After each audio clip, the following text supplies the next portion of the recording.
جو شخص نماز کا اہتمام نہیں کرتا، نماز نہیں پڑھتا، نماز کا اس کو پتہ نہیں ہے، نماز کے آداب کا پتہ نہیں ہے، نماز کے فضائل کا استحضار نہیں ہے، نماز اس کی زندگی میں نہیں ہے اور نماز پر اس کی زندگی میں عمل نہیں ہے، تو آپ سنیں، جو شخص نماز کا اہتمام کرتا ہے اس کو اللہ کیا دیتا ہے، جو اہتمام نہیں کرتا ہے اس کو اللہ کیا دیتا ہے۔ جو شخص نماز کا اہتمام کرتا ہے اللہ حق سبحانہ و تعالی 5 طرح سے اس کا اعزاز اور اکرام فرماتے ہیں۔ ایک یہ کہ اس پر سے رزق کی تنگی ہٹا دی جاتی ہے، دوسرا یہ کہ اس سے عذاب قبر کا ہٹا لیا جاتا ہے، تیسرا یہ ہے کہ قیامت والے دن اس کو اعمال نامہ دائیں ہاتھ میں دیا جائے گا، اور چوتھا یہ ہے کہ اس کو پل صراط سے بجلی کی طرح گزار دیا جائے گا، پانچواں یہ ہے بغیر حساب کے جنت میں داخل کر دیا جائے گا۔ اور جو شخص نماز میں سستی کرتا ہے اس کو 15 طریقے سے عذاب ہوتا ہے، 5 طرح دنیا میں، 3 طرح موت کے وقت، 3 طرح قبر میں، 3 طریقے سے قبر سے نکلنے کے بعد۔ دنیا کے 5 عذاب یہ ہیں، اول یہ کہ اس کی زندگی میں برکت نہیں رہتی، دوسرا یہ صلحاء کا نور اس کے چہرے سے ہٹا لیا جاتا ہے، تیسرا یہ کہ اس کو نیک کاموں کا اجر ہٹا دیا جاتا ہے، چوتھا یہ کہ اس کی دعائیں قبول نہیں ہوتی، پانچواں یہ کہ نیک بندوں کی دعاؤں میں اس کا استحقاق نہیں رہتا۔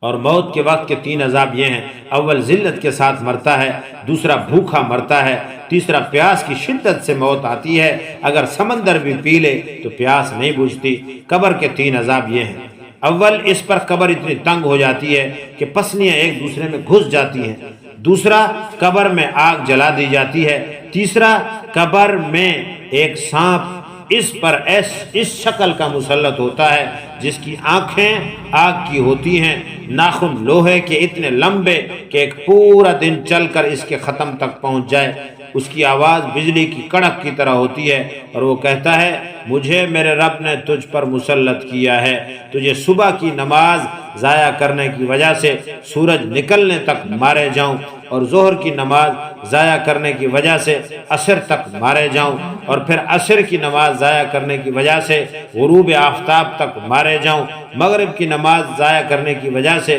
عشاء تک، اور عشاء کی نماز ضائع کرنے کی وجہ سے صبح تک مارے جاؤں۔ جب وہ ایک دفعہ اس کو مارتا ہے تو اس ایک مار کی وجہ سے وہ مردہ زمین میں 70 ہاتھ دھنس جاتا ہے، اسی طرح قیامت تک اس کو عذاب ہوتا رہے گا۔ اور قبر سے نکلنے کے بعد 3 عذاب یہ ہیں، ایک سختی سے حساب لیا جائے گا، دوسرا اللہ تعالی کا اس پر غصہ ہوگا، تیسرا جہنم میں داخل کر دیا جائے گا۔ اللہ ہم سب کی حفاظت فرمائے۔ ایک روایت میں یہ بھی آتا ہے کہ اس کے چہرے پر 3 سطریں لکھی ہوئی ہوتی ہیں، پہلی سطر او اللہ کے حق کو ضائع کرنے والے، دوسری سطر میں او اللہ کے غصے کے ساتھ خاص، تیسری سطر پر لکھا ہوا ہوتا ہے جیسے تو نے دنیا میں اللہ کے حق کو ضائع کیا، آج تو اللہ کی رحمت سے مایوس ہے۔ اللہ ہم سب کی حفاظت فرمائے۔ میرے بھائی دوستوں کو نماز کا اہتمام کریں گے تو انشاءاللہ ان عذابوں سے اللہ رب العزت ہم سب کی حفاظت فرمائیں گے، تو کوشش کریں گے نا انشاءاللہ۔ اللہ ہم سب کو اخلاص کے ساتھ، خشوع و خضوع کے ساتھ نماز نصیب فرمائے۔